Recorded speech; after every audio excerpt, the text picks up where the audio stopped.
नमस्ते प्रिय साथियों। आज की कहानी है लाजो। एक ऐसी लड़की जिसे अपने पति को ही अपने चरित्र का प्रमाण पत्र देना पड़ता है।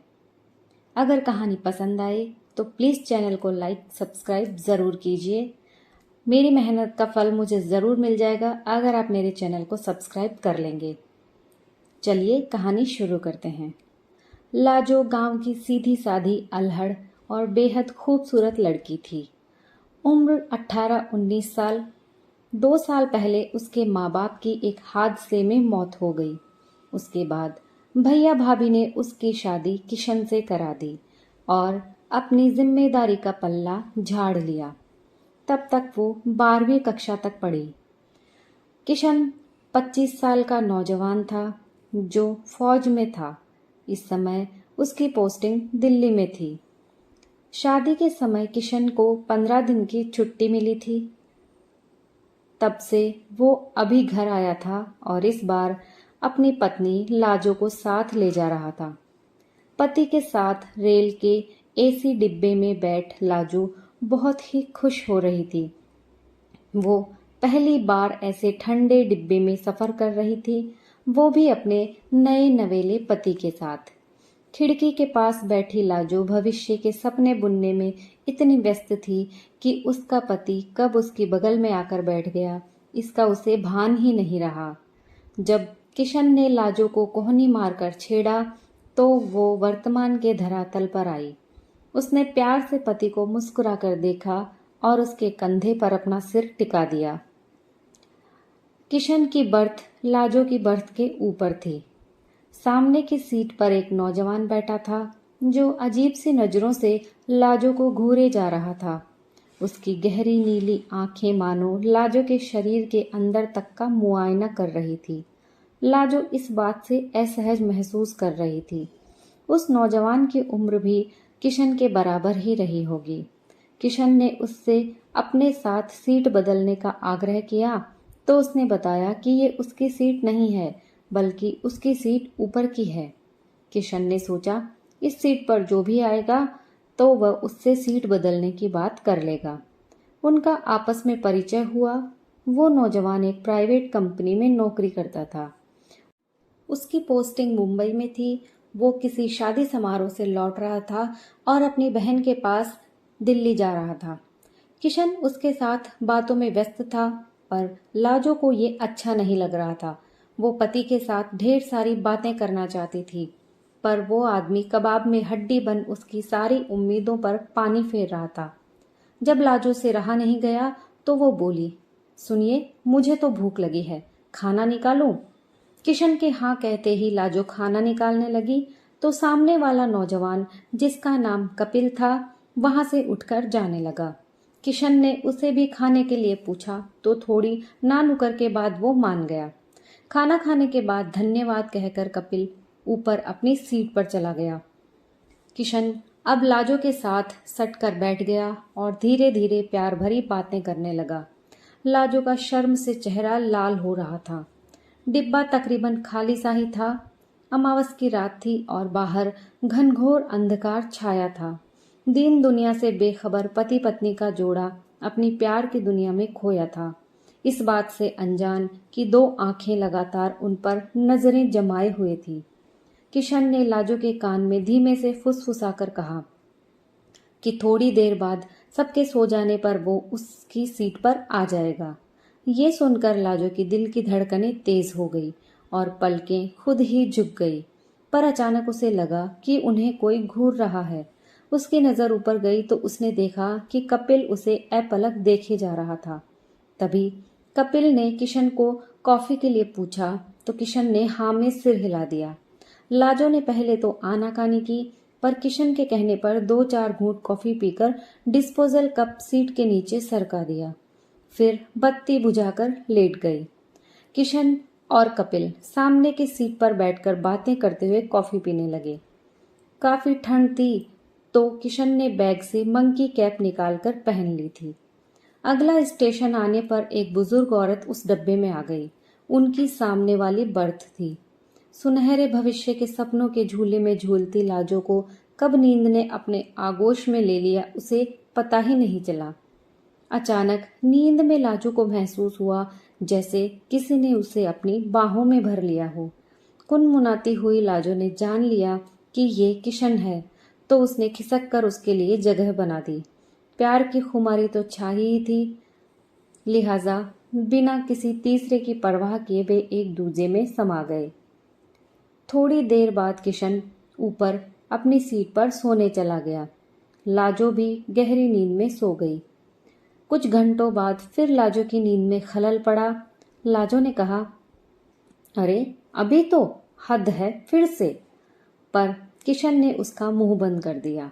लाजो ने आनाकानी की, पर किशन पर प्यार का रंग छाया था, लिहाजा लाजो भी लता सी उसके आगोश में सिमट गई। सुबह होते होते उनकी मंजिल आ गई थी। जल्दी जल्दी सामान समेटकर वे दोनों उतर गए। कपिल का पता नहीं कब उतर गया था। अपने नए आशियाने में आकर लाजो बेहद खुश थी। वो जल्द ही अपनी घर गृहस्थी में रम गई। उसने किशन के सामने आगे पढ़ाई करने की इच्छा जाहिर की तो किशन मान गया। लाजो ने एक अस्पताल में नर्सिंग की ट्रेनिंग के लिए दाखिला ले लिया और बड़ी लगन से पढ़ाई करने लगी। आजकल किशन अपने काम में बहुत बिजी हो गया था। वो देर रात को थकाहारा आता और सो जाता। कभी कभी रात की ड्यूटी भी रहती थी। इससे उनकी शादीशुदा जिंदगी में पहले जैसा प्यार अब कहीं नजर नहीं आता था। रेल की घटना याद करके लाजो को गुदगुदी हो जाती थी। उन पलों को याद करके उसका रोम रोम खिल जाता था। एक रात बात करते हुए लाजो ने किशन से यूं ही पूछ लिया, ए जी, आजकल आपको क्या हो गया है कि कभी 2 घड़ी मेरे पास नहीं बैठते? आपके मुंह से प्यार के 2 बोल सुनने को तरस जाती हूँ। उस दिन रेल में तो कहते कहते बीते सुखद पलों को याद करके उसके गोरे गाल लाल हो गए। क्या हुआ था रेल में? अरे, उस दिन तो आपके प्यार का रंग ही नहीं उतर रहा था। लाज शर्म सब छोड़कर एक ही रात में 2 बार। क्या क्या सोचती रहती हो लाजो तुम भी? शायद किशन ने ठीक से लाजो की बातों पर ध्यान नहीं दिया था। वो बस इतना ही बोला था, तब नई नई शादी हुई थी यार, इतने दिनों के बाद हम मिले थे, नहीं रहा गया मुझसे। वैसे मैडम, मैंने एक बार ही जगाया था तुम्हें। तुमने जरूर कोई सपना देखा होगा। हर समय सपनों की दुनिया में जो रहती हो, फिर उसे सच मान लेती हो। लाजो शर्म से मुस्कुरा दी, पर कुछ सोच में पड़ गई। फिर इस ख्याल को महज ख्याल समझकर झटक दिया कि शायद वो सपना ही होगा। अब लाजो कुछ अनमनी सी थी। तबीयत भी ठीक नहीं लग रही थी। बिस्तर से उठी तो चक्कर आ गया। डॉक्टर को दिखाया तो उसने जांच करके बताया कि लाजो पेट से है। किशन तो खुशी से उछल पड़ा। लाजो शर्म से दोहरी हो गई। साथ ही एक नया सुखद एहसास भी हुआ। 15 दिन बाद अल्ट्रासाउंड की रिपोर्ट में पता चला कि लाजो जुड़वा बच्चों की मां बनने वाली है। अब तो खुशी दुगनी हो गई थी। किशन ने उसकी देखभाल के लिए गांव से अपनी बहन कीर्ति को बुला लिया था। निश्चित समय पर लाजो ने 2 बेटों को जन्म दिया। घर खुशियों से और बच्चों की किलकारियों से भर गया। इससे ज्यादा पाने की उम्मीद भी नहीं की थी लाजो ने, पर एक अनजाना सा डर हर पल उसे घेरे रहता था। बच्चे बड़े होने लगे थे। बच्चों के दादाजी ने नाम रखे, राम और श्याम। जुड़वा होने के बावजूद दोनों बच्चे एकदम अलग थे, देखने में भी और आदतों में भी। राम थोड़ा शांत गंभीर स्वभाव का सेहतमंद बालक था, वहीं श्याम चंचल और शरारती बच्चा था। वो थोड़ा दुबला पतला सा था और जल्दी बीमार पड़ जाता था। उसकी नीली आंखें सबको आकर्षित करती थी, पर लाजो को डराती थी। इस तरह 3 साल बीत गए। एक बार श्याम गंभीर रूप से बीमार पड़ गया। डॉक्टर ने बताया कि खून चढ़ाना पड़ेगा। उसका ब्लड ग्रुप बी नेगेटिव निकला। अस्पताल में इस ब्लड ग्रुप का खून नहीं था, तो माता पिता या दूसरे घर वालों को खून देने के लिए बुलाया गया। लाजो और किशन का ब्लड ग्रुप भी ए पॉजिटिव और बी पॉजिटिव था। बाकी परिवार में भी किसी का ब्लड ग्रुप श्याम के खून से मेल नहीं खा रहा था। श्याम की हालत बहुत नाजुक थी। किशन किसी दूसरी जगह से खून लाने चला गया। लाजो शाम के पास बैठी थी। डॉक्टर ने उस ब्लड ग्रुप के बारे में अस्पताल में भी अनाउंस कर दिया था। तभी एक आदमी तेज तेज कदमों से चलता हुआ आया और उसने कहा कि उसका ब्लड ग्रुप बच्चे से मेल खाता है। जल्दी से उसका खून लेकर बच्चे को चढ़ाया गया। ये तो रेल वाला कपिल था, जो अपने किसी जान पहचान वाले मरीज को अस्पताल देखने आया था। नीली आंखों वाले कपिल को देखकर लाजो का दिल मानो उछलकर बाहर आने को तैयार हो गया था। वो वहीं बेहोश होकर गिर पड़ी। इतनों दिनों से बच्चे की चिंता में वो खुद बीमार सी हो गई थी। जब लाजो को होश आया तो वह अस्पताल में बिस्तर पर लेटी थी। उसने चारों ओर नजर घुमाई। किशन, उसका बेटा राम और माजी बिस्तर के पास खड़े थे। लाजो और शाम की तबीयत देखते हुए किशन ने अपनी माँ को भी गांव से बुला लिया था। नन्हा राम रोनी सूरत लिए अपनी माँ के पास आने को मचल रहा था। लाजो ने उसे गोद में लेकर खूब प्यार किया। उसने कपिल से मिलने की इच्छा जताई, जिससे कि उसे धन्यवाद कह सके। तो नर्स ने बताया कि वो तो जा चुका है, पर अपना विजिटिंग कार्ड छोड़ गया है। लाजो की तबीयत दिन ब दिन खराब रहने लगी थी। डॉक्टर भी हैरान थे कि क्यों उसका ब्लड प्रेशर लगातार ऊपर नीचे हो रहा था। कुछ दिनों में शाम की तबीयत ठीक हो गई तो उसे डिस्चार्ज कर दिया गया। लाजो भी जिद करके घर आ गई। थोड़ा ठीक होने के बाद उसने उसी अस्पताल में नर्स की नौकरी कर ली। एक दिन लाजो ने अस्पताल की सीनियर डॉक्टर से पूछा, एक बात बताइए डॉक्टर, क्या एक ही माँ की कोख से पैदा हुए जुड़वां बच्चों के दो पिता हो सकते हैं? डॉक्टर ने बताया, बहुत ही रेयर केस में ऐसा होने की संभावना हो सकती है। जैसे एक ही समय में अनेक मर्दों के साथ किसी औरत ने संबंध बनाए हों, या कोई लड़की या फिर औरत सामूहिक बलात्कार का शिकार हुई हो, तभी ये मुमकिन हो सकता है। पर तुम क्यों पूछ रही हो ये सब? लाजो ने कहा, मैंने कहीं पढ़ा था, मुझे ऐसी अनहोनी पर यकीन नहीं हो रहा था, इसलिए आपसे पूछा। डॉक्टर ने कहा कि बहुत सी ऐसी अनहोनी और रहस्यमयी बातें होती हैं जिनका जवाब विज्ञान के पास भी नहीं है। डॉक्टर की बात सुनकर लाजो का चेहरा सफेद पड़ गया, पर उसने किसी तरह खुद को संभाला और 15 दिन की छुट्टी लेकर घर आ गई। सासू माँ भी गांव चली गई थी। किशन की बहन ही बच्चों का ख्याल रखती थी। लाजो खुद से नजरें नहीं मिला पा रही। वो अंदर ही अंदर घुट रही थी। इससे उसकी तबीयत बिगड़ने लगी थी। किशन लाजो को अस्पताल ले गया। डॉक्टर लाजो की ऐसी हालत देखकर हैरान रह गई। उन्होंने उसकी ऐसी हालत की वजह पूछी तो किशन ने बताया, पता नहीं ये क्या सोचती रहती है, ना किसी से बात करती है और ना किसी से मिलती जुलती है। अपने आप को बस घर में बंद करके रखती है। इसे बच्चों का भी ख्याल नहीं है।